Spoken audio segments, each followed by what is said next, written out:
Okay, today I'm going to show you how to break down a whole chicken.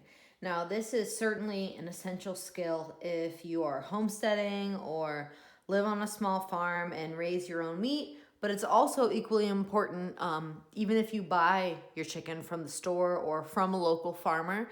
It is a way to save money because buying it and breaking it down yourself is certainly cheaper than buying it already processed and broken down, but it also allows you to reap the benefits of having all the bones to make a delicious stock. So all you need is a sharp knife, and I prefer a narrower blade, one that is flexible and has some give to it because it allows you to move between the joints and bones of the chicken easier than like a large chef's knife.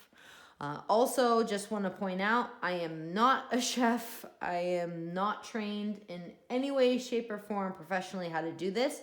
This is just something that I have learned how to do on my own. And after breaking down hundreds of birds, it's just a skill that I have acquired along the way. So let's get started. First things first is you can see that the bird is a little bit unstable and wobbly on its backbone. And the first thing that I do is break down the legs, essentially keep the legs attached, but spread them out as a way to give the bird some more stability. So the way that I do that is you can see when you pull the legs, you get that skin that is between the drumstick here and the breast. And you can also see the fat line there. So you just, sharp knife, you just want to do a quick cut. And now you can look in there and see what's lying beneath. And you just want to keep pulling away. And really all you're doing is removing the skin. And this bird is still a little partially frozen. You are just cutting through this skin here to expose the meat here. We got drumstick, thigh, and then this is the side of the breast.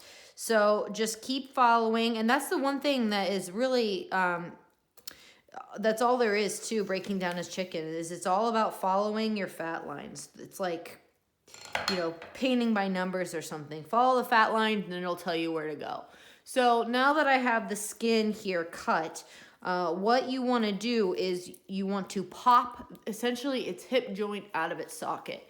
And the way that you do that is you just flip the bird and just give it a little one of those. And that is the joint that just popped out of its hip socket. And now you can see this here is the clear line that we are going to remove the legs from. But we're not going to do that quite yet. I still want to do the other side here. And this is just my personal preference. You can do it whatever way you want. I just find that removing the leg or keeping the legs on gives the bird some more stability, and it allows me it just makes it easier for me. So give it a pop. There we go. So now we have our bird here laid out. It's much more stable. It's still moving a little bit, but it was wobbling before, whereas now it has these big meaty legs here with this deep, dark red meat and that delicious golden fat. This bird had a great life. Lots of bugs, non-GMO, soy-free food, lots of greens, good life. So, first thing here now is we want to remove the breasts. Now, what I used to do is I used to actually remove the whole breastplate. But then I realized I never actually cooked the breast with the breast bone. The only time I ever do that is when I roast a whole bird. Anytime I personally use chicken breasts, it's boneless. So I stopped doing that.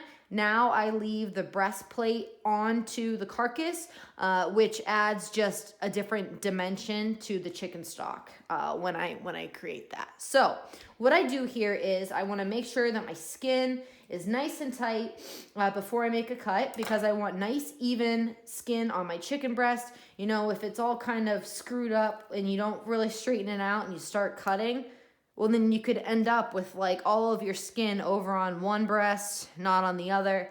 I like to try to make it as neat as possible. And we are big skin people in this household. So if anybody didn't get their fair share of skin, it would be a problem. So you can see here we have the breastbone.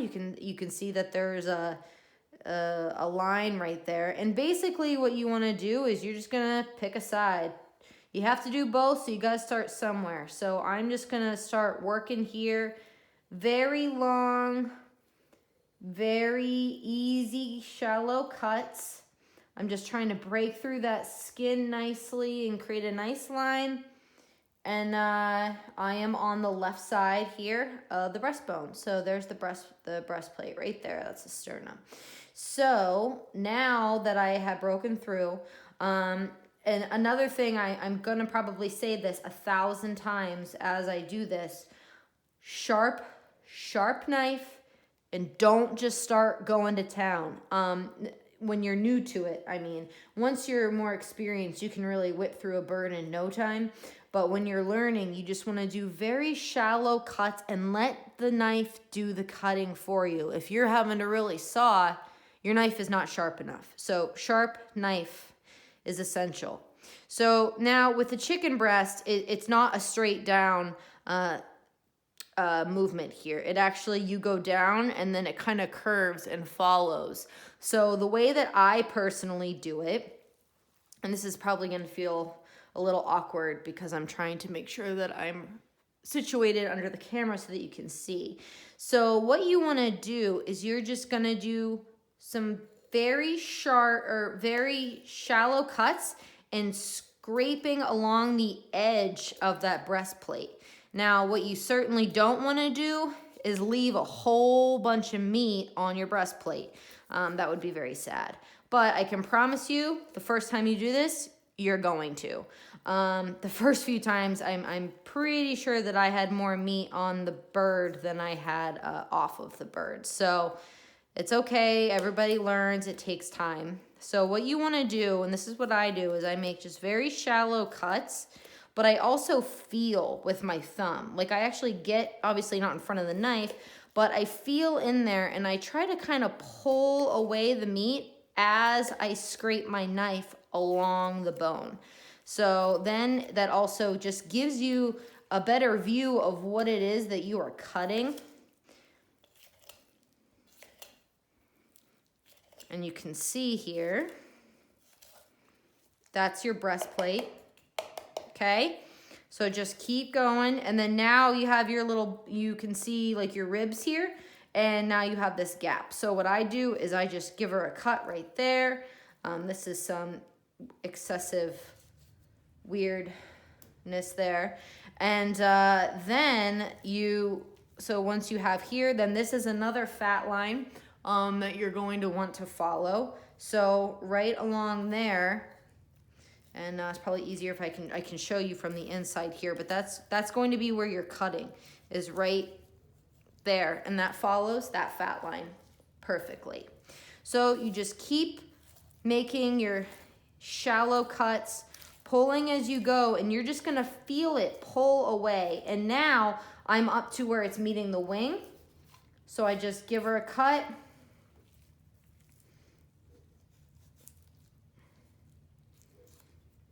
Come around. There. So that's my breast. Now that I have it spread out, that's my breast. And then this is your tenderloin. So this is that little thing that you spend like $5 a pound on at the grocery store for someone to remove it yourself. So there's that. All right, now the next thing is the chicken wings. And these, I personally find these to be the hardest thing because there's no really clear line. It's all about feel, and you just kind of have to use gravity here as your friend. So the way that I do them is you see how essentially here this is the underside. This is basically the armpit of the chicken, and you just want to give right here. You can see again the same thing as the drumstick. And when you cut between the drumstick, that skin pulling right there, that is where I just do one very short but firm cut, and you can actually feel the chicken give. So right there, you definitely got right around the joint. And then from here, I just hold the bird up and follow and kind of pull around, and then you can feel where the joint separates, and then you can cut it out. Now, this is your drumstick, this is your wingette, and then this is your wingtip. So, you know, some people, they keep these whole. If you want to cut them in half, the way that you do that is you can see here where the bird moves. And just like when you follow the fat lines, it's the same thing with separating two bones from each other at the joint. There is cartilage that you're cutting through. You never cut through the bone. If you're cutting and there's a ton of resistance and it feels like you're cutting through the bone, it's because you are. Stop, reevaluate, look at where it is that you're cutting and see, okay, maybe I need to move a little bit more to the right or a little bit more to the left. So right here where this is moving, and you can actually stick your thumb here and feel that joint, that's where you know you need to cut.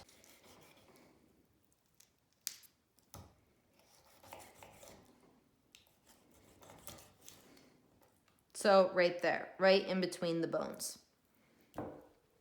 Now, when it comes to the legs, this is the last part. It's all about, again, getting in between the bone. So we made it very easy on ourselves by popping the hip bone out of its socket. So you just want to cut right along the body here. Making sure that you are on the right side of that hip, that joint right there. So it might be easiest if you stand it up, lay it down. Really, it doesn't matter. It's whatever's easiest for you.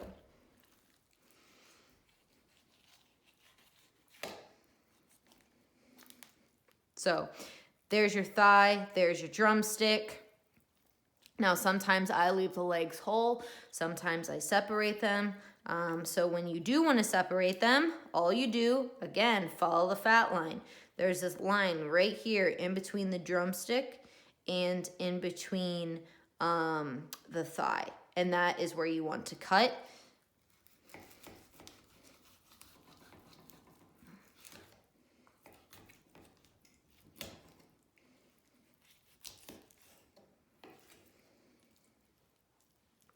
Okay. And right here, beautiful, beautiful thigh. So there we have it. We have a broken down chicken. We have our chicken breast, skin on, boneless, tenderloin attached on the back. We have drumstick with a thigh. We have the leg, the drumstick, and the thigh still attached here. And then we also have our whole wing. We have our wing broken down, and then our other chicken breast with our back and breast plate still attached, and this is going to be saved for stock. So if you have any questions, feel free to shoot me a message. That's how I do it, and happy cutting.